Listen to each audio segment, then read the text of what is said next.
Mirë se vini në kanalin ton, mos harroni të bëni subscribe dhe të klikoni si përzdiles për të marrë njoftimet më të reja. Faleminderit!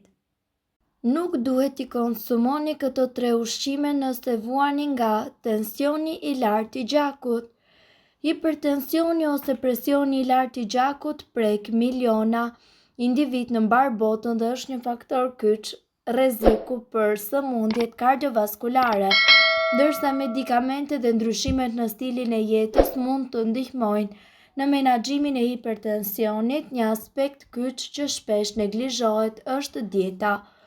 Ushqimit që konsumojmë luan një rol të rëndësishëm në shëndetin tonë të përgjithshëm dhe kjo përfshin tensionin e lartë të gjakut. Disa ushqime mund të lehtësojnë gjendjen ndërsa të tjerat munden që ta përkeqësojnë atë.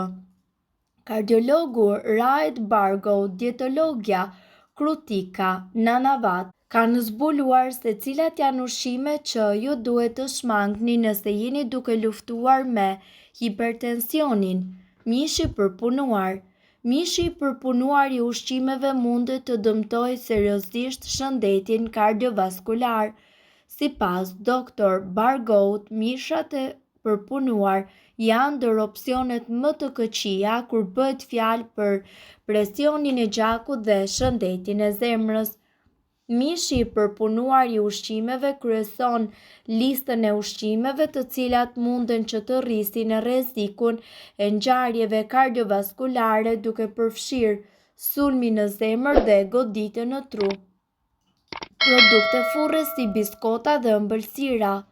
Nëse na pëlqejnë ëmbëlsirat në vend të ushqimeve të kripura, është e rëndësishme të mbani mend se ato munden që të dëmtojnë edhe zemrën tuaj. Nanavati thekson se duhet të shmangim produktet e përpunuara të bukës si për shembull biskota dhe ëmbëlsirat nëse duam një zemër të shëndetshme. Sheqeri mundet që të çojë në një mori efektesh negative shëndetësore duke përfshirë presionin e gjakut potencialisht më të lartë.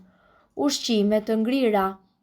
Vaskat e ngrira janë disa nga opsionet më të përshtatshme për shëndetin dhe ndonjëherë më të shijshme, por konsumimi i rregullt mundet që të jetë i keq për shëndetin. Greger thotë se këto vakte zakonisht janë të ngarkuara me natrium, i cili gjithashtu përbën një rrezik të konsiderueshëm kur konsumohet gjithashtu me tepritës. Ushqimet e ngrira shpesh përgatiten me konservues dhe gjithashtu përmirësues të shijes për të zgjatur jetëgjatësinë dhe për të përmirësuar shijen. Këto janë ushqime të cilat ju duhet të hani për të shmangur tensionin e lartë të gjakut.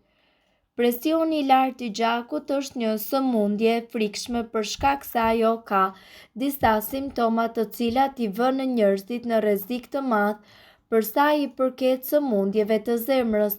Një numër i madh i njerëzve janë diagnostikuar, por të tjerët kanë hipertension dhe nuk e kuptojnë.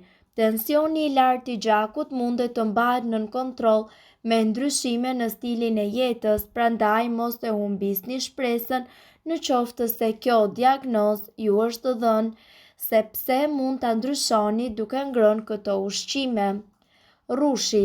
Në temperatura të larta rushi ndihmon në rritjen e tensionit të ulët. Ka acide të veçanta të cilat ndihmojnë personat mbi moshën 40 vjeç dhe gjithashtu këshillohet që çdo njeri çdo ditë ju të konsumoni nga 10 deri në 20 kokra rush, sidomos gjatë verës. Peshku. Duke filluar nga trofta deri te salmoni, të gjitha llojet e peshqve ndikojnë në uljen e tensionit të lartë. Peshqit kanë një lëndë të veçantë omega 3 që ul tensionin. Gjithashtu peshku ka në përmbajtjen e tij një lëndë të veçantë e cila është përmbajtja yndyrore që trupi i një të moshuari e ka tepër të vështirë për ta prodhuar. Kjo përmbajtje ndihmon të gjithë personat për të patur një tension në nivelin që këshillohet pikërisht nga mjekët. Banane. Për të patur një tension të rregullt, ju duhet që të hani ushqime të cilat kanë përmbajtje sa më shumë magnez dhe kalcium. Një ndër frutat që i ka pikërisht të dyja këto lëndë është pikërisht banania, e cila është një ndër frutat e cila këshillohet të hajë të paktën një banane çdo mëngjes, pasi ajo ul tensionin e lartë të gjakut dhe sigurisht studiuesit këshillojnë që të hani një banane çdo mëngjes, pasi ul tensionin e lartë ose e rrit tensionin e ulët për gjatë gjithë ditës. Hudhra. Hudhra ka efekte të njëjta si ilaçet kur dëshironi që të ulni tensionin e lartë të gjakut.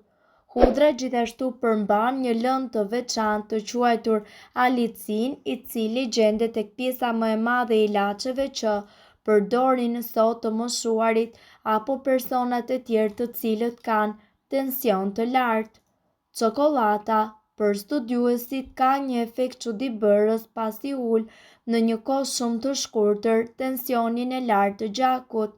Pas çdo diete apo ushqimi që hani, duhet që të konsumoni edhe disa gram çokoladë.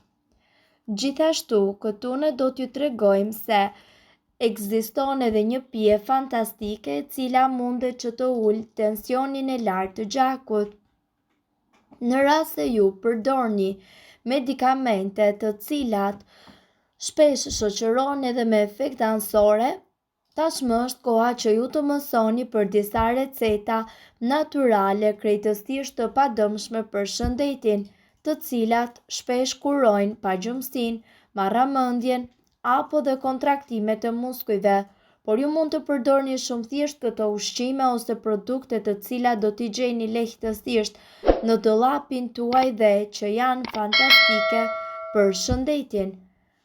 Atëherë ju mundet të përdorni një majlugë çaj me sodë buke, një lugë gjelle me uthull molle dhe gjithashtu një gotë me ujë.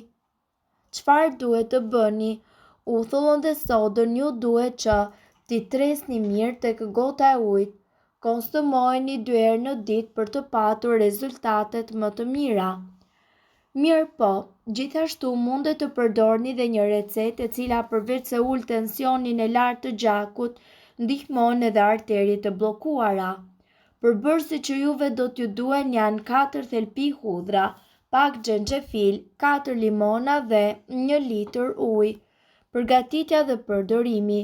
Së pari ju duhet që të lani limonët dhe t'i preni ato në copa të vogla.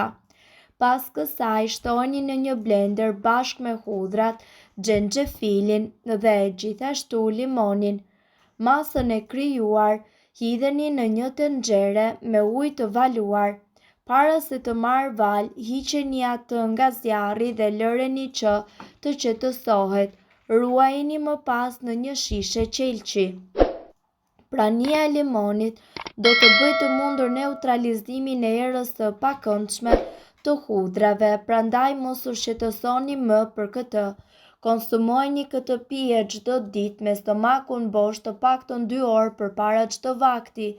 Gjithmonë tundeni shishen mirë përpara përdorimit. Përmirësoni shëndetin tuaj dhe i thoni lam të mirë arterieve të bllokuara me këtë përzierje të shëndetshme dhe të mahnitshme. Mirë po duhet të dini se këto informacione nuk kanë për qëllim të zëvendësojnë ilaçet e përshkruara nga mjeku. Para se të përdorni këto receta të mjekësisë alternative, ne ju sugjerojmë që të këshilloheni më parë me mjekun tuaj. Nëse ndonjë prej këtyre produkteve ju shkakton alergji, e mira është që të mos i përdorni këto receta të mjekësisë alternative. Nëse doni të dëgjoni video tona që ne postojmë çdo ditë, kliko subscribe. Ju ftojmë gjithashtu të bëni like në video tona nëse i keni dëgjuar dhe pëlqyer ato. Faleminderit që e pat videon ton. Shpërndajeni këtë video në profilin tuaj në mënyrë që të informohen edhe shokët tuaj. Faleminderit!